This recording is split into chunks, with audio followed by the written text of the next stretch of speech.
नमस्कार, मैं हूं आलोक कुमार तिवारी और अभी मैं माँ कौशल्या देवी फाउंडेशन ट्रस्ट में हूं, जहां पे हमारे साथ माँ कौशल्या देवी फाउंडेशन ट्रस्ट के संस्थापक केएल गुप्ता जी हैं।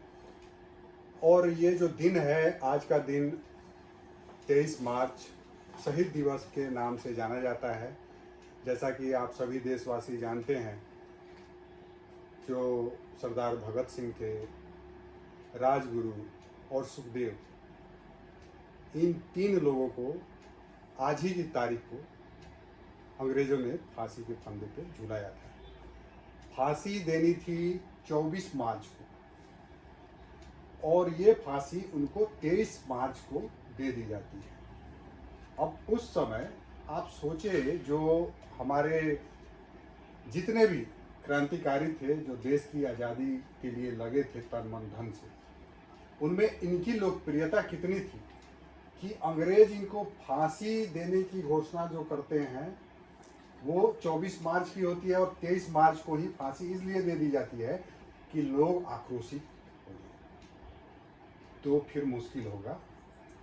अब आप बताएं यहाँ पे कि हम आज के दिन जो आपसे ये बात कर रहे हैं, जो क्रांतिकारी हमारे देश में जो भी थे उस समय, महात्मा गांधी का नाम आता है। लोकप्रियता के आधार पर हम देखें तो गांधी जी आज भी हमारे देश में सबसे लोकप्रिय नेता के रूप में जाने जाते हैं। लेकिन उस समय गांधी जी, सरदार भगत सिंह के बारे में जो बताया जाता है कि उन्होंने इनको बचाने का प्रयास नहीं किया। गांधी जी चाहते तो इनकी फांसी रोकी जा सकती थी। इस बात में आप क्या कहना चाहेंगे, इस बात के बारे में? जी आलोक जी, सबसे पहले तो ये मैं बताना चाहता हूँ कि जब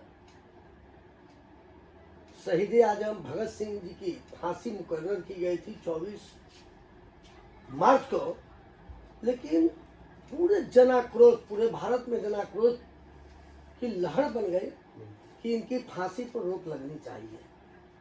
इस वजह से आनंद फानंद ने उस समय के ब्रिटिश गवर्नमेंट ने 23 मार्च को इन तीनों भारत माता के सपूतों को फांसी के फंदे पर लटकाने का काम किया। और ये बात 100% सत्य है कि उस समय के अहिंसा के पुजारी,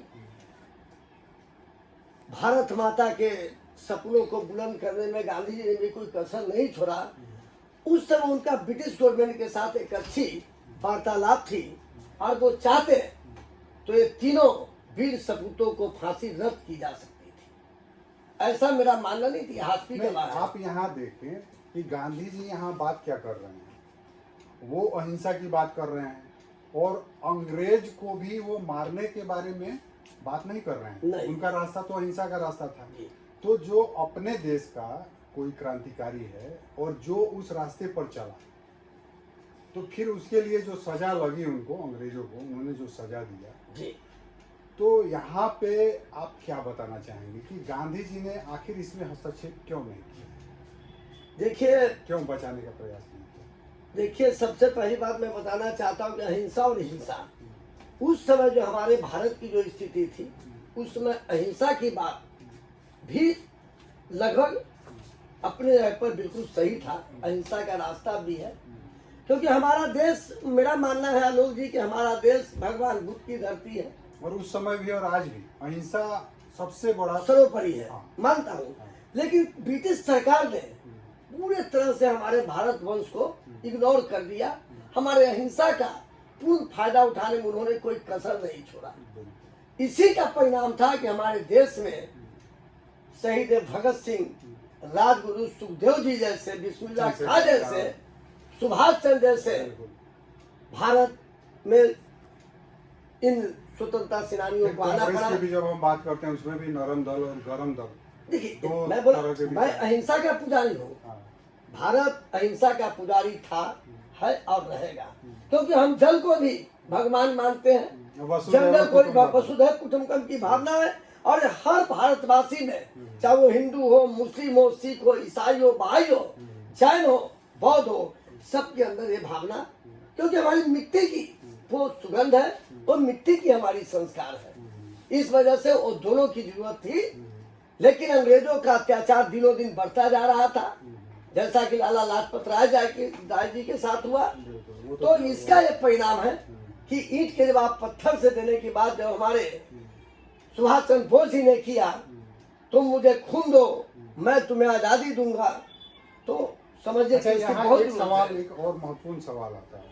जैसे हम सब बात करते हैं कि गांधी जी ने देश को आज़ादी दिलाई, जबकि उसके पहले हम देखते हैं जब हम यूनाइटेड इंडिया की बात करते हैं, जो सुभाष चंद्र बोस ने कहा यूनाइटेड इंडिया, वो आज़ादी चाहते थे देश का, लेकिन यूनाइटेड इंडिया, जैसे कि ये देखा गया कि गांधी जी और नेहरू जी, जिन्ना का जो जिस तरीके का जो मामला आया, ये अंग्रेज का जो हस्तक्षेप और उन्हीं के शर्तों पे फिर ये देश और आज़ादी के साथ साथ बट भी जाना, पाकिस्तान एक अलग बन जाना, भारत एक अलग बन जाना। लेकिन उसके पहले हम देखते हैं कि सुभाष चंद्र बोस वो यूनाइटेड इंडिया की बात करते हैं। और जब हम भगत सिंह की भी बात करते हैं तो भगत सिंह भी वो जो पूरा इलाका जो आज का पाकिस्तान है और ये जो भारत है या आज का जो बांग्लादेश कहें, जी जी, इस सबकी बहुत अच्छी आज़ादी बात। एक साथ चाहते थे। बिल्कुल बिल्कुल, बहुत तो अच्छी बात। यहाँ आप क्या मानते हैं कि बहुत ये अच्छा जो- सवाल आपने उठाया लोग जी, बहुत बहुत तो धन्यवाद। इसमें गांधी जी कितने सफल रहे या असफल देखिए, रहे, क्या बताएं? मैं आप गांधी जी देखिए राष्ट्रपिता है, संवैधानिक तौर पर नहीं, ये उनको तो अधिकार मिला राष्ट्रपिता है, है, हो जाता है, एक उपाधि ये दे दी जाती है, संवैधानिक बना उनको दी मिला जाती है। हुआ है। लेकिन हाँ। मैं ये कहना चाहूंगा, यूनाइटेड नेशन की बात जो हमारे सुभाष चंद्र बोस जी ने दिया था, अब उसको सीधा तो अखंड भारत, अखंड भारत जब हमारे देश में आक्रांताओं ने राज किया, उसके बाद हमारे देश से ब्रिटिश के शासन हुआ, उसके पहले तो हमारा देश अखंड भारत था, अखंड भारत था। और इन लोगों का जो हमारे क्रांतिकारी इस देश के थे, भारत माता के जो सपूत थे, उनका एक ही लक्ष्य था, एक ही एम्बिशन था कि वो यूनाइटेड इंडिया बने, पूरा देश, अफगानिस्तान पाकिस्तान जो भी है वो हमारा ही देश का तो भाग है। तो फिर हम यहाँ गांधी जी को जो राष्ट्रपिता बताते हैं, गांधी जी के नेतृत्व में देश को आजादी मिली, तो फिर ये देश अगर बटा, देश हाँ। बटा, तो फिर ये सवाल ये सवाल हमारी जिम्मेदार किसको ठहराना? मैं सीधे तौर पे कहना चाहूंगा, जब हमारा देश आजादी होने के कगार पर था या हो चुका था, या फिर हम पाकिस्तान की बात करते हैं तो वहाँ जो आजादी मिली, वहाँ के लोग क्या ये बात करते हैं कि गांधी ने देश को आजाद कराया? बिल्कुल नहीं, पाकिस्तान को? बिल्कुल नहीं। तो ये वाली बात जो है, तो ये क्या हुआ, हाँ। लोग जी समझिए बात को, बड़ा इसके गहराई में आप जाइए, आप जाना है इस गहराई में ही हम देश की आजादी से पहले दर्शक है वो भी, जब हमारा देश आजाद हुआ उसके पहले ही पुराना राजनीतिक विचारधारा फैल गई, कई जो जिनमें जज्बा था देश आजादी का, देश का, उन लोगों में कुर्सीवाद, क्योंकि भारत एक कृषि प्रधान देश तो हम लोग बोलते हैं, लेकिन एक्चुअली में उसी समय कुर्सी प्रधान देश का स्तंभ नींव पड़ गया। हर जिन्ना जी को उधर बनाना पड़ा, जिन्ना को मैं हमारे भारत के प्रथम प्रधानमंत्री नेहरू जी के अंदर भी लालच ही समझिए गिरी हो गए कि मुझे भारत के प्रधानमंत्री बनना है। यहाँ एक और सवाल आता है कि गांधी ने जो है वो नेहरू को मना किया था, उनको बोल दिया था कि जिन्ना ही अगर प्रधानमंत्री बनना चाहते जाने दो, कम से कम देश टूटेगा तो नहीं। तो यहाँ एक महत्वपूर्ण ये बात आ जाती है कि अगर नेहरू प्रधानमंत्री नहीं बने रहते और जिन्ना को ही प्रधानमंत्री बना दिया गया रहता और देश टूटने से तो बच जाता ना। देखिए, मैं सीधा बतलाता हूँ। देखिए, भारत में हिंदू मुस्लिम एकता की बात करने वाले अगर वो प्रधानमंत्री बन भी जाता तो देश बंटवारा न होता, ऐसा कोई साक्ष्य नहीं है, ऐसा कोई चैलेंज मैं करता हूँ कि होना नहीं था, क्योंकि उनके अंदर तो फिर गांधी जी क्यों चाहते थे कि हाँ जीना बन जाए, नेहरू को मनाना क्यों चाहते थे? देखिए, गांधी ऐतिहासिक साक्ष्य है, ऐतिहासिक साक्ष्य है कि ये दोनों को, गलत बात नहीं, ये दोनों को बराबर के हिस्सेदार मानते थे और दोनों से इनका प्रेम था।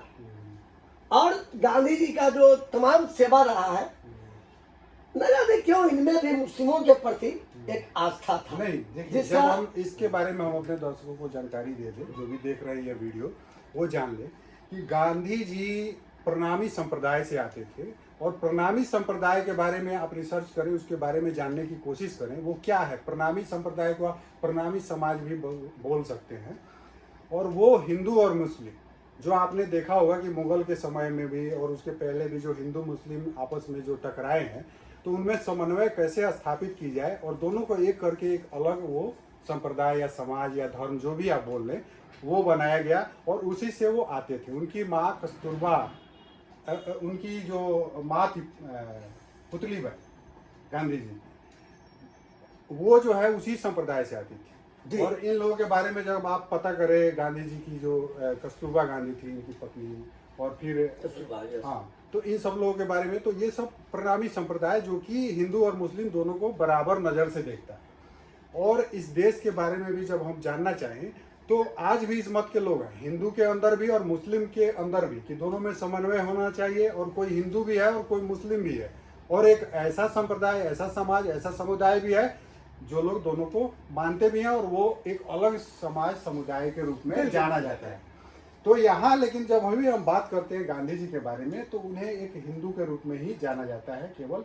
तो हिंदू के बारे में जब हम बात करें तो इसके गहन अध्ययन को हम जब करते हैं तो उसमें ये बातें सामने आती है कि हिंदू, जब हम आरएसएस की बात करें, आरएसएस हिंदू किसे बोलता है? आरएसएस जो भी इस देश को अपना मानता है, इस देश का जो भी मूल निवासी है, जो इस देश को अपना मानता है, वो सब हिंदू हैं। आरएसएस यही बताता है। और इस बात पे भी जो है बहुत से लोग इस पे विरोध करते हैं, इस बात पे कि आरएसएस का ये तो अभी के समय में ज्यादा चल रहा है।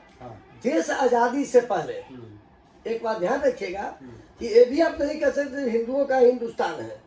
देश आजादी से पहले हिंदू, मुस्लिम, ईसाई का नाम नहीं लूंगा, ईसाई में कुछ गिने चुने थे जो भारत के लिए काम कर रहे थे। नहीं, जब आप ऐसे बात कर रहे हैं कि हिंदू और मुस्लिम, तो हिंदू मुस्लिम की जब आप बात कर रहे हैं तो ईसाई भी आए, वो उनका भी 200 साल तक यहाँ राज रहा, तो फिर उनका अधिकार क्यों नहीं होता है? उनका भी अधिकार होता है। देखिए जी, पहली बात मैं स्पष्ट करता हूं, और यही बात है कि जो इस देश को अपना मानता है वो सब मानता नहीं। फिर मैं बता रहा हूँ, थोड़ा सा ध्यान दीजिए माननीय आलोक जी, कि भारत की आजादी में हिंदू, मुस्लिम, सिख, अन्य धर्मों का योगदान रहा। ईसाई धर्म वाले जो ब्रिटिश, जो हमारे यहाँ पराक्रांता ही बनकर आया था, हमारे देश के सहिष्णुता का, हमारे देश के इंसानियत का फायदा उठाया, तो उसका कोई योगदान आजादी में कैसे? जैसे हम कांग्रेस की बात करते हैं, कांग्रेस ने देश को आजादी दी है। कांग्रेस के संस्थापक कौन थे? और वो कौन थे? अंग्रेज थे। मैं क्या बोला? अंग्रेजों का भी है। है मैं एक दो हर कौम में आज मुस्लिम की बात होती है पूरे भारत में, तो क्या कलाम साहब, वीर अब्दुल साहब, क्या इनका कोई योगदान नहीं है देश में? आज हमारे बिहार के राज्यपाल जी हैं माननीय, तो मुस्लिम में मैंने सभी की बात मैं नहीं कर रहा हूँ, जो चुनिंदा है, जो अपने आप में भारत माता के लिए समर्पित है, उनका तो इतना बड़ा योगदान है। और यही बात मैं बताना चाहता था कि कर्तव्य से, जैसा कि बोला जाता है, हम अधिकार की बात बहुत करते हैं, लेकिन कर्तव्य से स्वतः अधिकार की प्राप्ति होती है। और इस देश में वो व्यवस्था देखी गई है कि जिसने भी सबको मिलाकर, सबको एक साथ लेकर चलने का कोशिश किया, वो लोग सत्ता पे आसीन भी हुए हैं समय समय पर।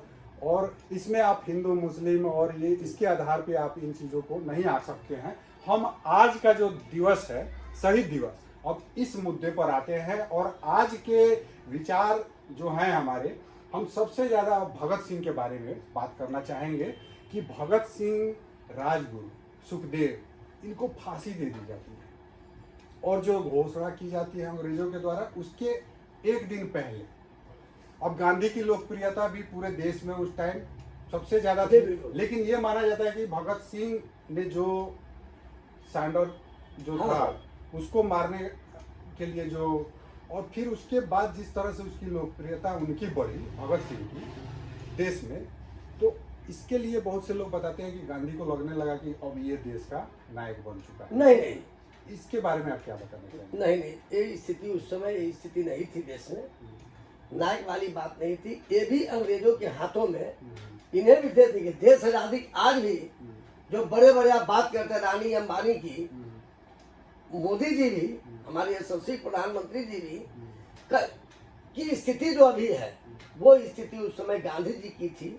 देश आजादी के लिए कैपिटलिस्ट चाहिए, देश आजादी के लिए उद्योगपति चाहिए, एकदम भावना नहीं थी। अंग्रेज जो जिस प्रोसेस से चल रहा था, उस प्रोसेस में गांधी जी की अपनी मजबूरी थी, क्योंकि गांधी जी भी देश को हिंसा के रास्ते से आजाद कराना चाहते थे। और इन्होंने क्रांतिकारी तरीके से, अगर वो बीच में हस्तक्षेप करते तो हो सकता अंग्रेज और बिगड़ गया होता, अंग्रेज और कोई नया स्कीम लगाता, क्योंकि वो अंग्रेज बिल्कुल ही हम लोगों के कत्लेआम पर उतरा था, क्योंकि उनके अंदर कोई ये बात आ जाती शक्ति है नहीं कि थी। गांधी जी का जो फोकस था, मजबूरी उनका जो थी। मूल विचार था वो देश की आजादी जी। थी, और वो जानते थे कि हीरो की इसके बात लिए नहीं थी, नायक की जो- बात नहीं हाँ, थी। बिल्कुल। तो यहाँ जब हम भगत सिंह को याद करते हैं, आप भगत सिंह के बारे में क्या बताना चाहेंगे? उनमें कौन सा देखिए, ऐसा- भारत में मैं अक्सर मैं अपने हर वक्तव्य में अपने हर जो छोटी छोटी मेरी प्रयास होती है देश के लिए, उनके त्याग के बारे में बताइए। उसके बारे में कौन सा ऐसा त्याग है त्याग जो देखिए, उनको देश के सबसे श्रेष्ठ जो क्रांतिकारी थे, देखिए उनमें मात्र लगता था? 23 साल की उम्र में जवानी के दहलीज पर और युवा होने के नाते जो उनके अंदर क्रांतिकारी परिवर्तन आया अंग्रेजों के अत्याचार को देखकर, तो उनकी एक महानतम विचारधारा को दर्शाता है। क्योंकि उन्होंने फांसी से पहले भी अंग्रेजों ने जब उनसे पूछा कि तुम्हारी अंतिम इच्छा क्या है, तो उन्होंने बोला कि मैं भी लेनिन की किताब पढ़ रहा हूँ, थोड़ा टाइम दो। एक क्रांति का जज्बा। मैं यही बात आलोक साहब आपको बताना चाहता हूँ कि भारत का भविष्य युवाओं पर निर्भर करता है, और युवा चाहे तो इतिहास को पलट सकता है। अच्छा, उस समय के जो युवा, आप देखिए ऐसी सोच कि देश के लिए शहीद हो जाना उस उम्र में, और आज उसी उम्र के युवाओं को जब हम देखते हैं जिस तरीके से, मतलब बहुत से ऐसे युवा मिलेंगे जो नशे के शिकार हो जा रहे हैं, देखिए पब आज- और जी। कैसे कैसे जो प्रचलन आज देखने को मिल रहे हैं। स्थिति ये है कि जब कपिल देव जैसे क्रिकेटर, महान क्रिकेटर गुटखा का प्रचार कर रहे हैं,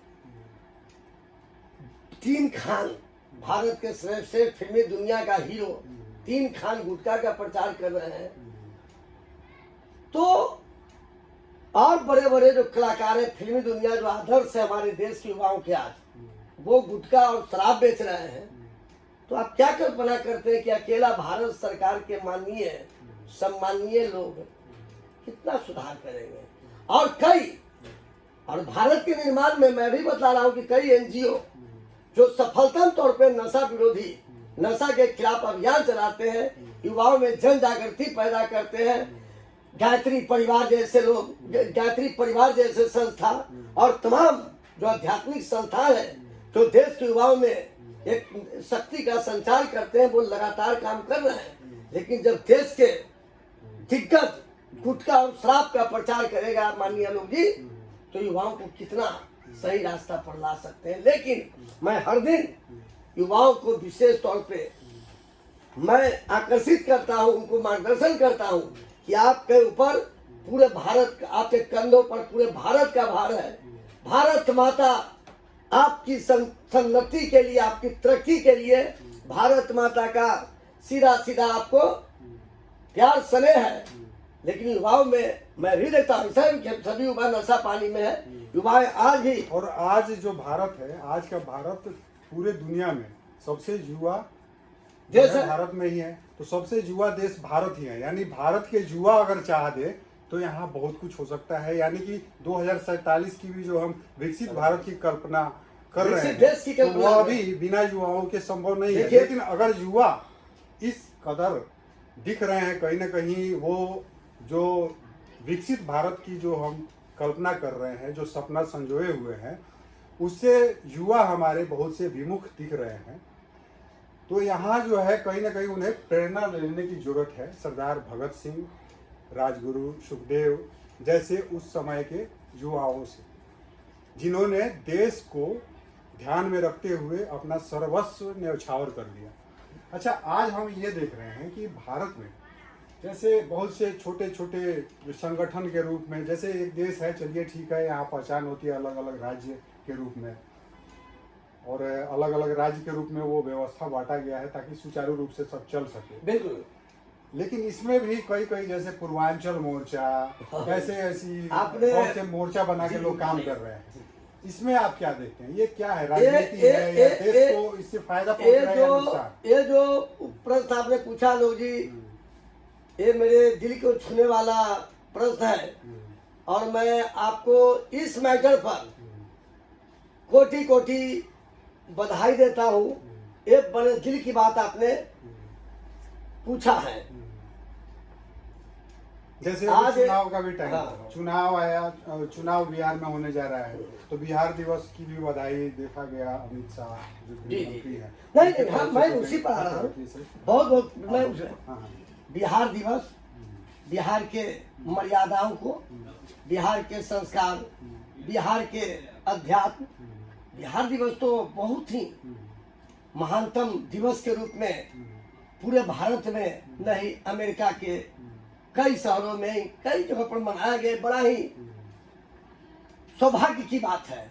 लेकिन आज जब हमारा दिल रोता है, मैं जब तकलीफ में आ जाता हूँ, जब आप राजनीतिक कारणवश या राजनीतिक मजबूरी बस अब हम सबको, जिसने पूरे विश्व को गणतंत्र दिया, बुद्ध दिया, महावीर दिया, गुरु गोविंद सिंह जी महाराज दिया, और चाणक्य दिया, चंद्रगुप्त दिया, आर्यभट्ट दिया, सम्राट अशोक जैसे हस्ती को दिया, वो अब पूर्वांचली का एक नया तमंगा ऊपर लग रहा है।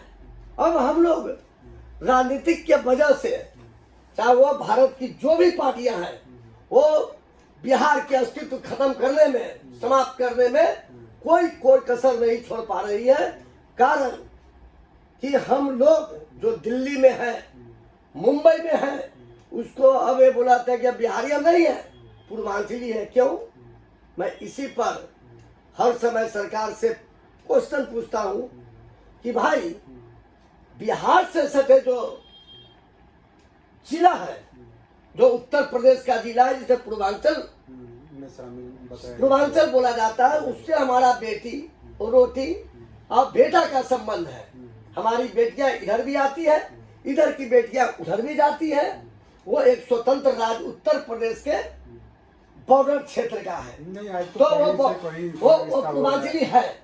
अगर उन्होंने पूर्वांचल राज्य या जो, लेकिन हम बिहारी, जो हमारा अस्तित्व हजारों वर्ष से है आलोक जी, वो पूर्वांचली कैसे हो सकता है?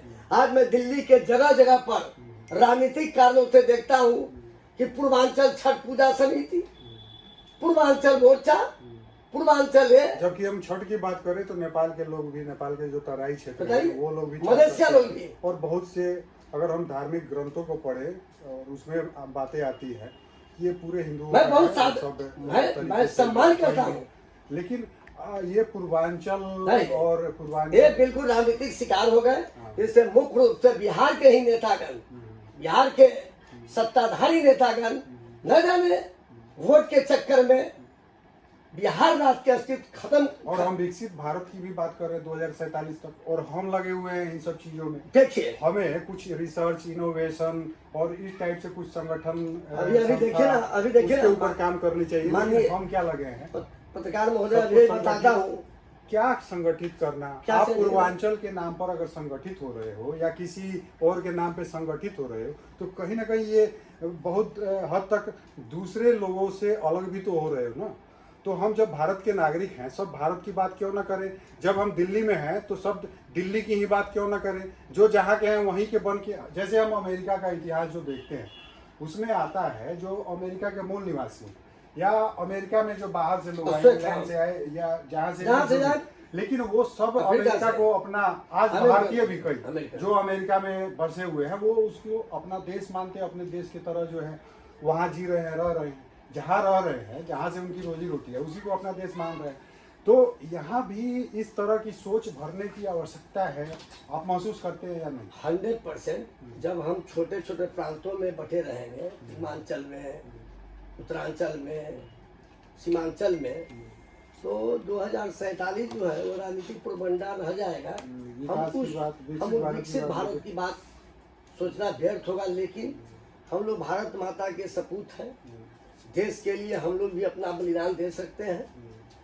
मेरा मानना है, और मैं अपने आपके चैनल के माध्यम से, अपने एनजीओ के माध्यम से भी संपूर्ण भारतवर्ष के नेताओं से भी आग्रह करता हूं कि वोट के चक्कर में, वोट के लिए देश को आपस में लड़ने झगड़ने का काम न करे, देश को भारत रहने दे, पूर्वांचल समाज पूर्वांचल रहेगा। यहाँ गर्व से कहो कि हम मैं बिहारी हैं। आपको रोकना चाहूंगा, जो वोट नीति है, वोट नीति और राष्ट्र नीति में अंतर करना सीखना होगा देश के लोगों को, और खास करके जो युवा है उन्हें भ्रमित होने से बचना होगा। इस तरीके से जो राष्ट्र नीति है उसमें, और इस तरीके से जो काम किया जा रहा है किसी भी संस्था के नाम पे, किसी संगठन के नाम पे, जो कहीं ना कहीं हमें आपस में एक दूसरे से अलग भी करता है, तो इस तरीके के प्रयास को रोके जाने की भी जरूरत है। क्योंकि ऐसा है कि इस देश में समस्याएं बहुत सी हैं, बड़ी बड़ी समस्याएं हैं, उनके ऊपर भी काम कौन करेगा? और जो लोगों को भी काम करना चाहिए, अगर वो दूसरे इस तरह के कामों में लगे हुए हैं, तो फिर इससे विकसित भारत की जो हम बात कर रहे हैं, उस सपने को साकार करना भी कहीं ना कहीं इससे मुश्किल होता हुआ दिख रहा है। और आज के इस प्रोग्राम में, इस कार्यक्रम में मैं चाहूँगा कि अंत में आप हमारे दर्शकों से अपने तरफ से जो भी आह्वान करना है वो करें। साथियों, आज मैं शहीद आजम भगत सिंह, राजगुरु जी, सुखदेव जी, जिसने भारत माता के सपनों को साकार करने के लिए अपने आप को जवानी के दहलीज पर न्यौछावर किया, बलिदान दिया, आज उनके प्रति मैं श्रद्धा सुमन अर्पित करता हूँ, अश्रुपूर्ण श्रद्धांजलि देता हूँ, और भारत सरकार के माननीय यशस्वी प्रधानमंत्री जी से आग्रह करता हूँ कि उनके परिवार पर राजनीति न हो, उनको सुरक्षा, संरक्षा, आर्थिक मदद मिलनी चाहिए। इन्हीं शुभकामनाओं के साथ तमाम देशवासियों को कोटि कोटि नमन। जय हिंद, जय भारत।